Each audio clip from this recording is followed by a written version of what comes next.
By the year 2275, humanity had woven itself into the very fabric of the solar system. Mars, a bustling crimson forge, pulsed with industry. Venus, a once scorching inferno, now boasted floating cities shielded from its sulfuric embrace, their inhabitants thriving in perpetual twilight. Europa, Io, Ganymede, Titan, Clades and Triton, moons once frigid and desolate, were vibrant pockets of civilization interconnected by regular shuttle routes and vast silent data streams. We hadn't left the solar system, preferring instead to consolidate our gains, to perfect the art of living within our cosmic cradle. For 2 centuries, we had known unparalleled peace and prosperity. This was the golden age of humanity, a time of boundless scientific discovery, artistic flourishings, socioeconomic harmony. The great Martian reefs hummed with life, Jovian ring cities glittered like diamond necklaces, and the Triton ice faults preserved the ancient earth wisdom alongside burgeoning new philosophies. Then the silence broke. It was 2475 when the first probes arrived. Impossibly fast, impossibly alien. They ripped through the Kuiper belt like hot knives through butter, their energy signatures screaming across the comms. No warnings, no negotiations, just a clinical, overwhelming obliteration. The Outer Rim colonies, those brave outposts on Neptune and Uranus's distant moons, vanished with barely a whisper. The invaders, later identified as the Xylos Empire, were unlike anything humanity had ever conceived. Their ships, biomechanical in nature, of chitin and pulsing light, their tactics brutal and efficient. They swarmed, they burned, they consumed. Humanity's golden age was shattered. Humanity, though, unified by a terror colder than the vacuum of space, went on the defensive. Fleet Admiral Kaito Sato's desperate order to retreat and fortify the inner systems became the defining strategy.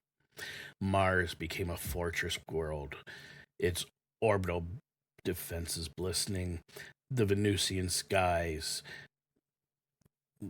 The Venusian sky cities transformed into mobile bastions, their shields blazing. Earth, ironically, became the ultimate sanctuary, its ancient defenses bolstered by 2 centuries of advanced metallurgy and energy projection. The Xylos, seemingly bemused by our stubbornness, pressed their advantage. Their unyielding waves of ships clashing against our desperate lines around Jupiter and Saturn. Ganymede and Titan became the front lines, and their beautiful nascent settlements scarred by the endless conflict. For 100 years, the stars above our colonized worlds were a canvas of relentless war. We fought from asteroid fortresses carved from the very rock of the belt, launching daring commando raids from the shadowed canyons of Io. We learned to survive on rations, to recycle every atom, to innovate under duress. Children born during the war knew only the distant flashes of orbital battles and the hallowed stories of the Golden Age. Generations were forged in the fires of defensive combat, their minds sharpened not by curiosity, but by the urgent need for survival. But while we had bled, we also built. Deep in the core of Mars, beneath the bustling surface, and in the heavily shielded shipyards orbiting close into the sun, a new generation of technology was being painstakingly developed. We had studied the Xylos. We identified their strengths. and critically, we identified their weaknesses. Our scientists and engineers, driven by a desperate and vengeful brilliance, poured their lives into creating a weapon that could pierce the seemingly impenetrable hulls, propulsion systems capable of outmaneuvering their crushing numbers.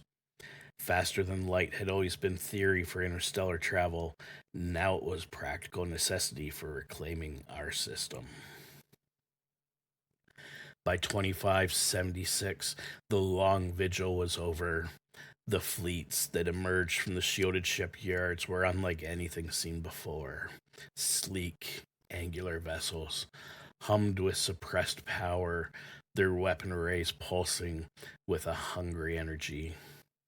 Our new hammerhead dreadnoughts, named for their immense forward mounted railguns, dwarfed even the largest Xylos capital ships. Our Wasp fighters, tiny and agile, now carried phase shift generators that made them almost impossible to track. And most importantly, humanity had finally cracked localized warp drive technology, allowing our fleets to jump across the vast distances within the solar system in mere moments, appearing where the Xylos least expected them. The order finally came down from the Sol System Command, Operation Valhalla. The first strike hit the Xylos in their staging grounds around the shattered remnants of Ganymede. The alien commanders, complacent in their century-long siege, were caught entirely off guard. Our ships didn't lumber into battle. They surged, hard and fast. A tidal wave of human ingenuity and accumulated rage was unleashed that day. The hammerheads speared into the enemy formations, their railguns ripping apart the Xylos vessels that had once seemed invincible. The Wasp squadrons swarmed their phase shift drives, allowing them to bypass alien shields and deliver pinpoint strikes to vulnerable conduits. The Xylos, for the first time in 100 years, scattered. Their rigid formations broke, their command signals dissolving into panicked chaos. We chased them through the asteroid belt, pushing them back with every meter of reclaimed space. Mars, once a besieged bastion, sent out its own relief fleets, their engines blazing with a defiant light. Venusian patrol ships, once confined to skirmishes, joined the main offensive, their shields deflecting enemy fire as they pressed the assault. This war was far from over. The Xylos Empire was a vast and resilient enemy. But as the human fleet surged outwards, reclaiming their scorched moons of Jupiter and Saturn, a new anthem echoed through the comms, not of defense, not of falling back, but an inexorable advance. Humanity, hardened by a century of grim determination, was finally taking the fight to them. Our golden age was long gone, but in its place stood something stronger, a unified and unbreakable will forged in the bitter crucible of war, ready to make the stars our own by force if necessary. The momentum of Operation Valhalla was relentless. Following the route at Ganymede, the human fleets, now unified under the newly christened Sol Defenders, pressed their advantage. With a fiercity born of a century of bottled up rage, Saturn became the next battleground, its magnificent rings transformed into a dazzling and deadly halo, where Xylosian ships were shattered into iron filings as they were systematically pulverized. The hammerheads, with their immense railguns glowing with the energies with the spent energy carved swaths through the enemy formations, while swarms of wasps darting through the enemy fire delivered surgical strikes that saw massive Xylosian capital ships detonate in silence. Expanding feet in Xylosian capital ships detonate in silent, expanding spheres of plasma and debris. Titan, a once burgeoning scientific hub, now scarred by a century of occupation, was liberated in a brutal and protracted ground campaign. The human Marines, clad in their next generation power armor, fought through the labyrinth of Xylosian subterranean structures, reclaiming icy tunnels that had once housed research labs and biodomes for peace. The sight of the alien structures collapsing under controlled demolitions or burning under focused energy weapon barrages was met with a mix of grim satisfaction and the profound sorrow, as the cost was high. Every meter of reclaimed territory was paid for in the blood, not only of the humans, but of thousands and millions of Xylosians. The Xylos, for all their initial technological superiority, proved surprisingly inflexible. Their command structures were hierarchical, their tactics rigid. Their ships, while powerful, lacked the ability to adapt and think for themselves that characterized human fleet dynamics. They could not conceive of a foe that would rapidly innovate and then turn the table so utterly that when the Soul Defenders deployed adaptive shield harmonics that rendered common Xylosian energy weapons useless, the aliens continued to fire, even though their weapons did nothing. When the human fleets began using micro jumps to appear inside Xylosian formations, the alien response was predictable. Mass counterattack was a predictable mass counterattack that humanity simply outmaneuvered. By 2580, the inner solar system was largely purged. Jupiter and Saturn's moons were free, though the scars of war were deep. Reconstruction efforts began immediately, a testament to humanity's unwavering commitment to life.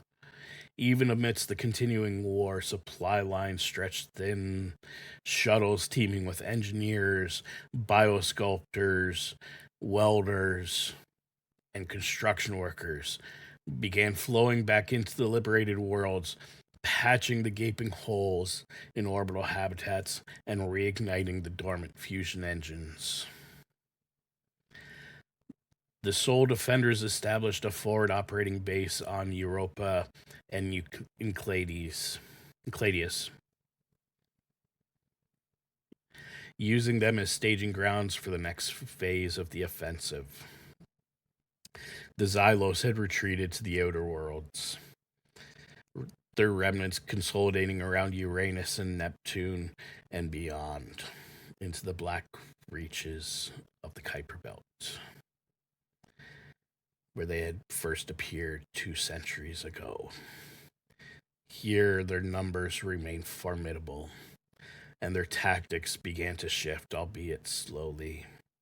They started to incorporate ambush strategies, utilizing the chaotic ice fields of the Kuiper Belt to hide their immense dreadnoughts, and deploying specialized interdiction fields that could briefly disable human warp drives, forcing conventional, brutal attrition battles.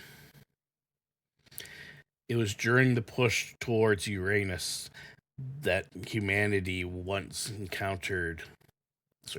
It was during the push towards Uranus that humanity encountered the first true Xylos counter innovation. Entire fields of chitin lines, organic, self-replicating constructs that latched onto ships and burrowed through the hulls. They were deployed in turning vast swaths of space into deadly traps. Casualties, which had significantly dropped with new tech, began to climb again.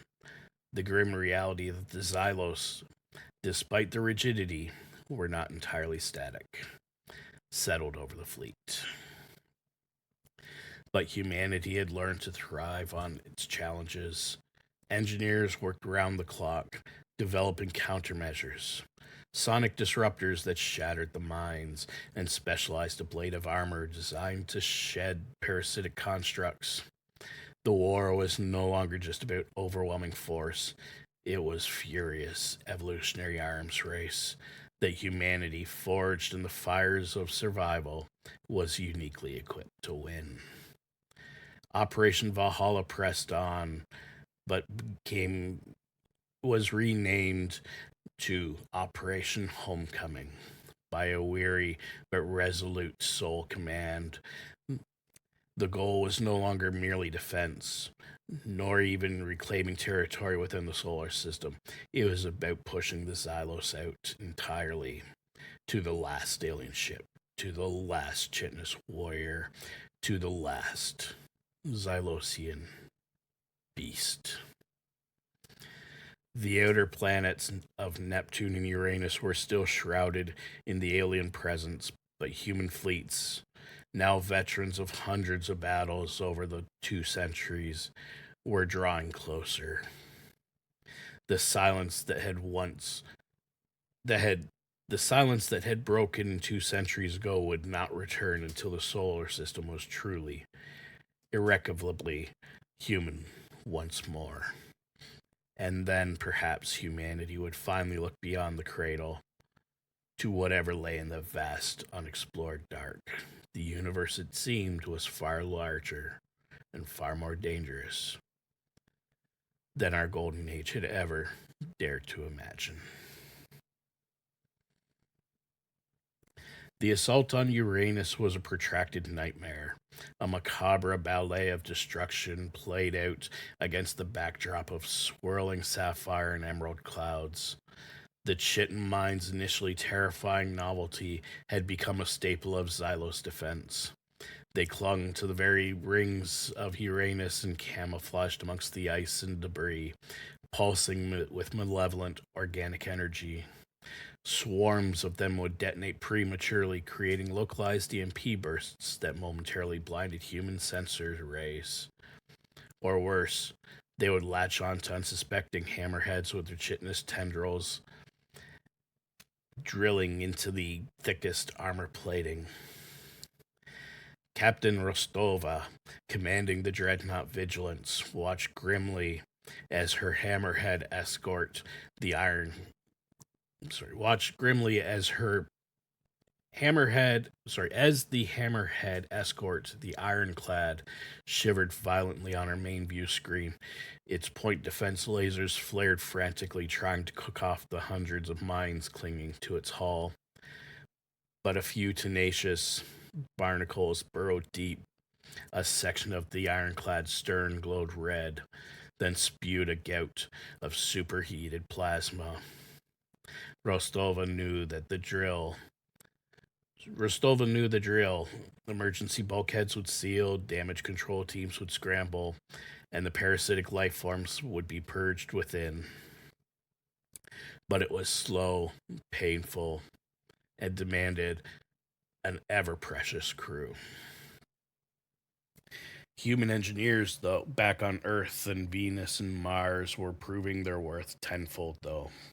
The sonic disruptors, initially crude and limited in range, had evolved into ship-mounted emitters capable of sweeping wide arcs of space, turning the minefields into clouds of inert, fractured chitin. Specialized scrubbers, repurposed Wasp fighters retrofitted with powerful ablative shields, and plasma jets were deployed ahead of the main fleet, flying daring patterns through the minefields, drawing fire, and purging targets before the capital ships arrived. The cost in Wasps was high, but to all it was deemed acceptable. Yet the Xylos were learning, albeit at their own slow, ponderous pace. The interdiction fields around Uranus were no longer static. They flickered, shifted, and were deployed in complex, overlapping patterns that made micro-jumping a deadly gamble for the humans. Xylosian dreadnoughts, once predictable, now favored hit-and-run tactics, emerging from the chaotic gas giant storms, and to unleash devastating broadsides before retreating back into the tempest. They had even begun deploying smaller, faster hunter-killer craft designed to track and eliminate the human scrubbers and wasps, forcing an even higher attrition rate. They're not throwing bodies at us anymore, Commander Jax. Captain Rostova's tactical officer observed, his face illuminated by the holographic display of Uranus's orbit. They're thinking, slowly, but they're thinking. Good, Rostova replied, her voice calm and despite the her voice calm despite the exhaustion etched around her eyes. Keeps us sharp. Stagnation is death. The Sol Defenders adapted in turn. New Ghost shuttles equipped with advanced stealth plating and experimental warp shunt drives were sent ahead to map the shifting interdiction fields. Their pilots navigating a razor's edge between discovery and successful data acquisition. Fleet formations became more fluid.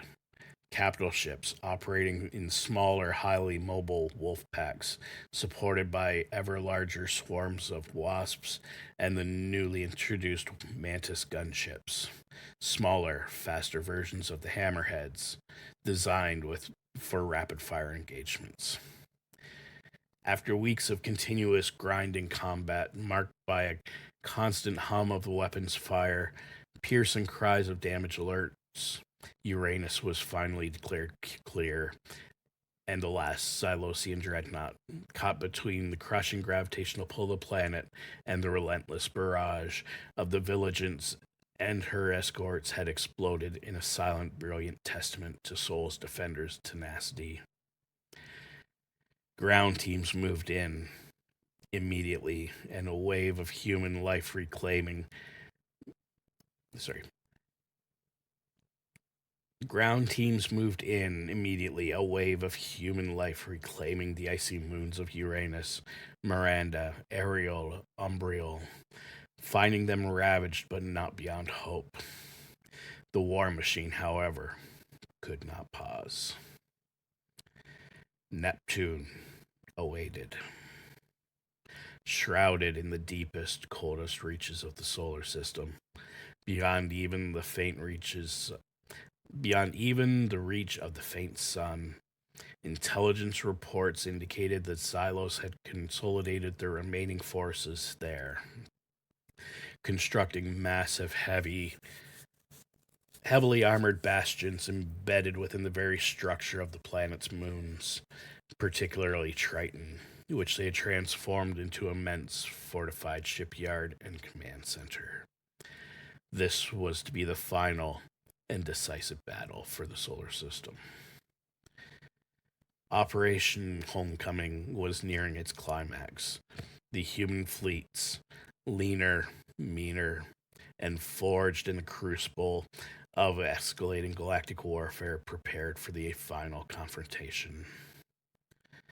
Fathers and sons served together on all the warships as multi-generations of families were continuing to fight for humanity's survival. The worn faces of the crews, the scarred hulls of the ships, spoke of the immense cost, but also of an unyielding resolve. The century of occupation and decades of brutal war, it all funneled into this single, burning imperative to purge the last alien from their home. And then, once the silence returned, a new chapter would begin. Not just the healing of old wounds, but the bold, uncertain leap into a galaxy that truly had revealed its dangerous scale.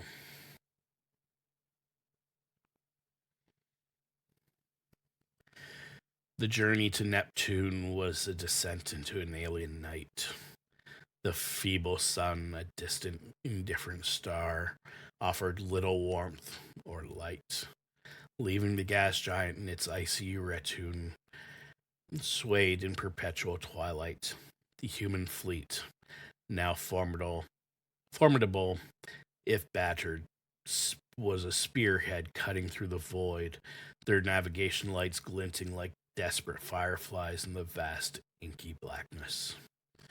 The silence between systems was profound, broken only by the hum of fusion drives and the terse professional chatter on the comms.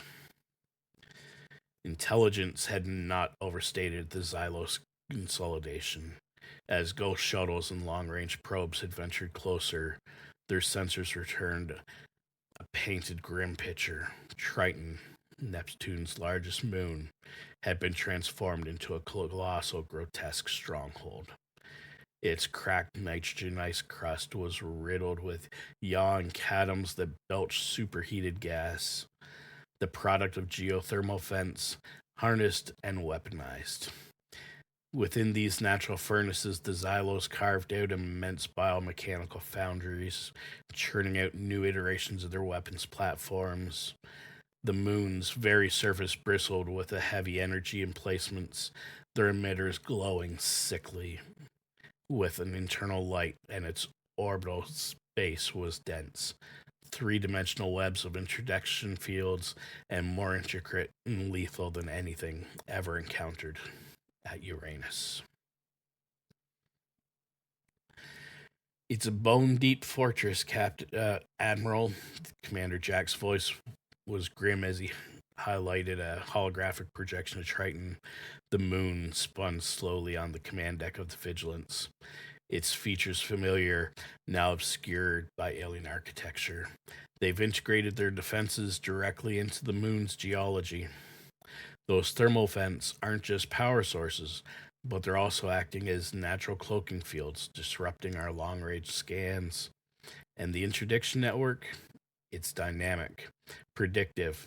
It learns from every probed attempt, shifts its patterns within microseconds. A micro jump here would be like driving into a meat grinder. Rostova's gaze was fixed on the projection, her brow furrowed.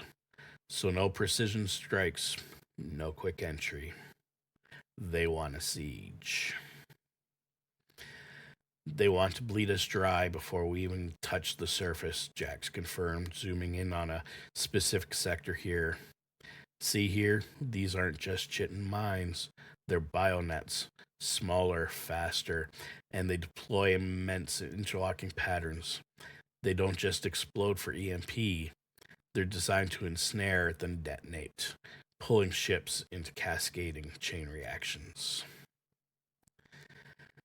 The Xylos had also refined their hunter-killer craft. These no longer just agile interceptors.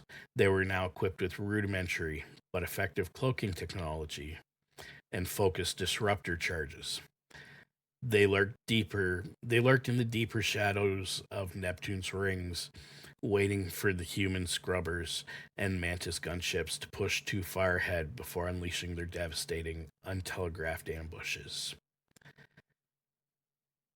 The attrition rate for the light fighter craft surged once more. We adapt, the Admiral stated, her voice a low thrum against the hum of the bridge. We always adapt. The Soul Defender's response was audacious. Instead of trying to breach the interdiction fields head on, Admiral Therian, commanding the entire homecoming fleet from his battleship, the Indomitable, ordered a massive coordinated deception. While a significant portion of the fleet made feints towards Triton's equatorial defenses, a specialized task force spearheaded by the Vigilance and Admiral Rostova began a grueling, perilous circumnavigation of Neptune itself. Their target, the moon of Nereid. a smaller, more distant Xylosian outpost that intelligence suggested housed key interdiction control nodes and command structures. Their primary journey around the gas giant was a stealth operation of an unprecedented scale. Ships ran on minimal power, navigating by dead reckoning and the occasional desperate burst of passive sensors. The cold seeped into their very bones. The pervasive gloom was a constant reminder of the alien vastness they had to cross. Weeks crawled by, filled with near misses, whispered calms, and the gnawing anxiety of discovery.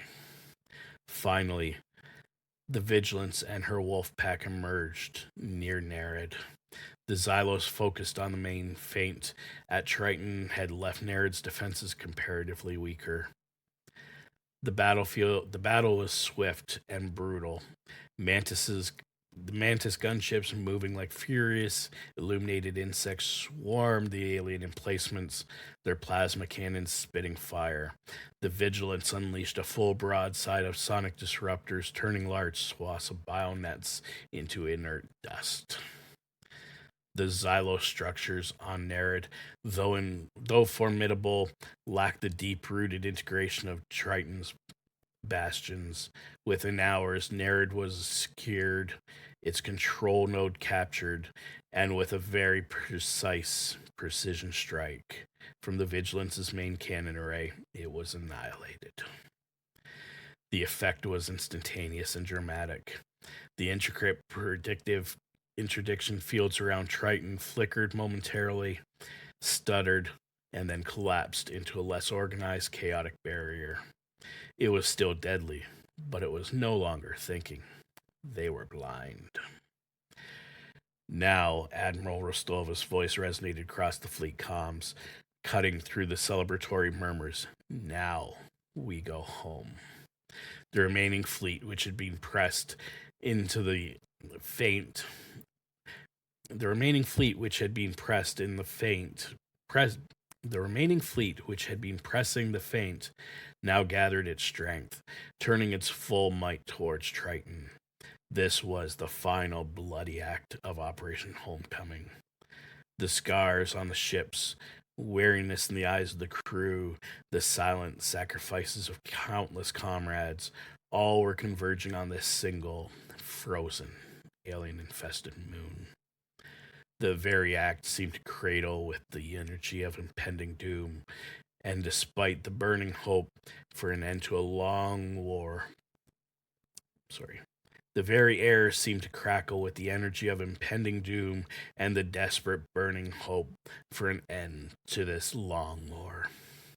Beyond Triton, silence awaited, and after that, a galaxy would either embrace them or consume them.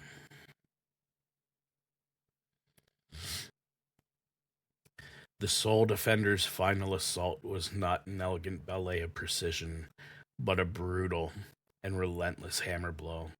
The entire fleet surged forward, the wall of steel and energy, their prows aiming directly at Triton's heavily fortified sectors.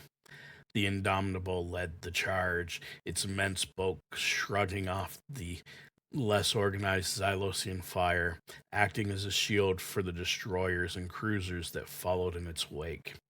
The Vigilance, a smaller but no less formidable craft, took point with a squadron of Mantis gunships, their sonic disruptors clearing through the chaos of bionets and chitin mines that still writhed in the void. Triton, stripped of its predictive intelligence, responded with primal, desperate fury. Heavy energy emplacements, their sickly glows now seemed more frantic than controlled, spewed torrents of plasma and disruptor charges. Hunter-killers, no longer coordinating elaborate ambushes, launched suicidal strafing runs, their rudimentary cloaks flickering in and out of existence as they darted through concentrated fire. They were mad hornets now, not precise predators. And while their ferocity was terrifying, it lacked the calculated malice that had plagued the fleet at Uranus. Admiral Therion's voice, calm and unyielding, echoed across the fleet comms.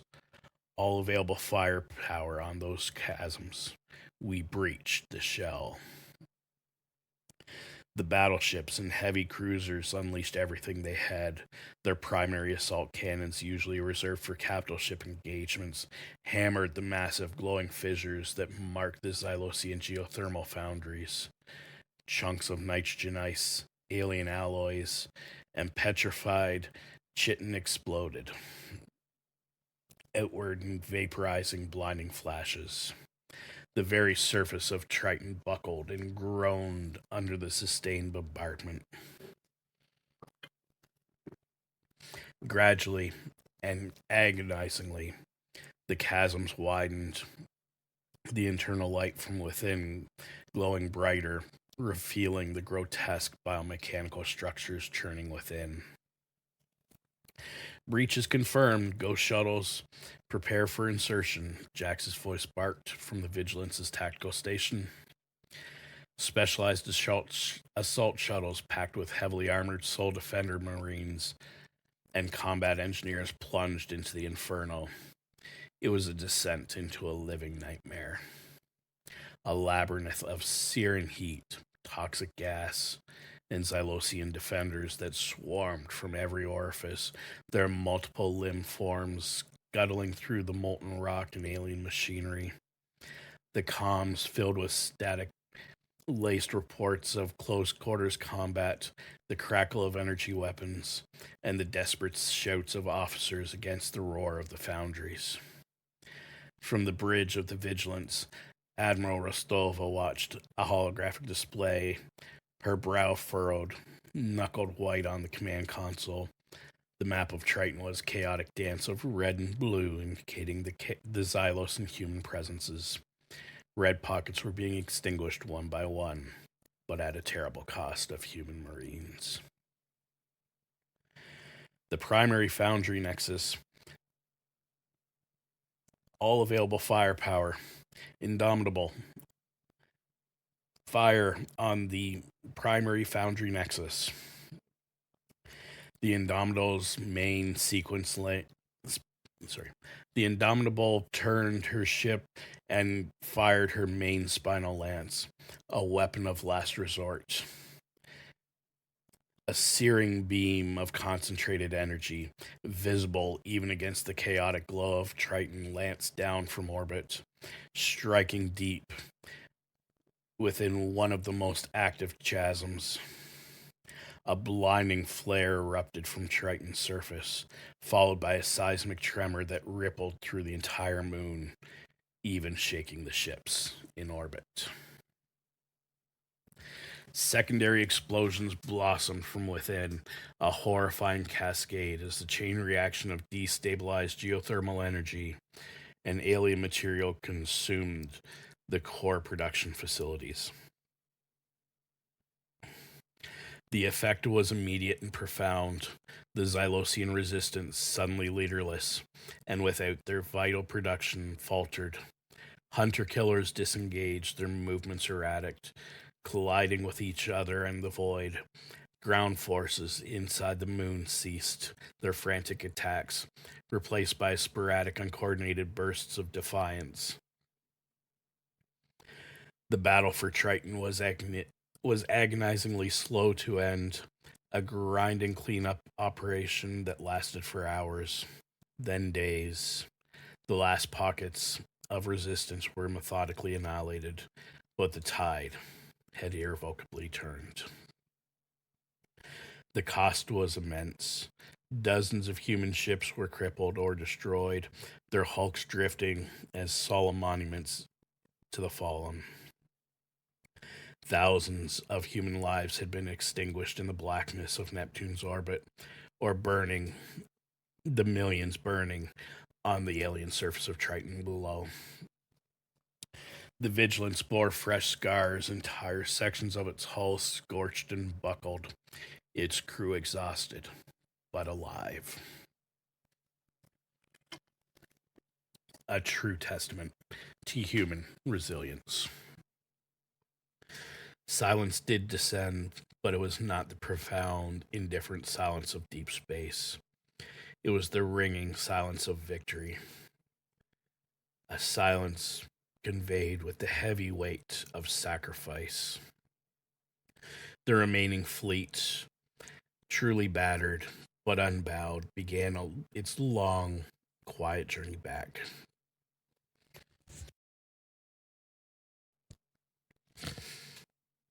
Their mission was accomplished. The Xylos' threatened soul is neutralized. As they turn their prows towards a distant star, its light strengthening as they traveled ever closer. Newly coined Fleet Admiral Rostova stood on the bridge of the Vigilance, gazing out at the star-dusted void. Home. The word tasted sweet, complex.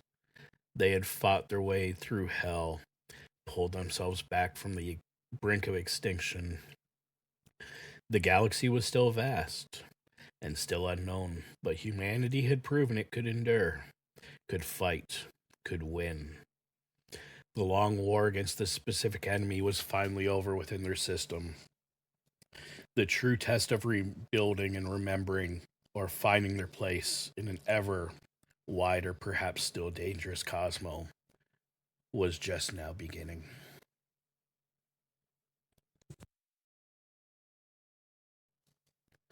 Epilogue. Over the coming days and weeks, as the energy from the indomitable spinal lance coursed through Triton, destroying the last vestiges of all the Xylosian facilities, the moon began to destabilize, and then finally broke up.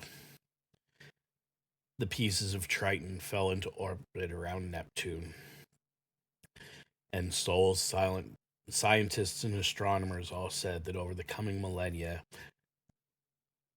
Neptune would gain a new ring. A ring that humanity would come to call Sol's defiance. A few months after the battle, a lone Xylosian signal was detected in orbit of the dwarf planet Pluto.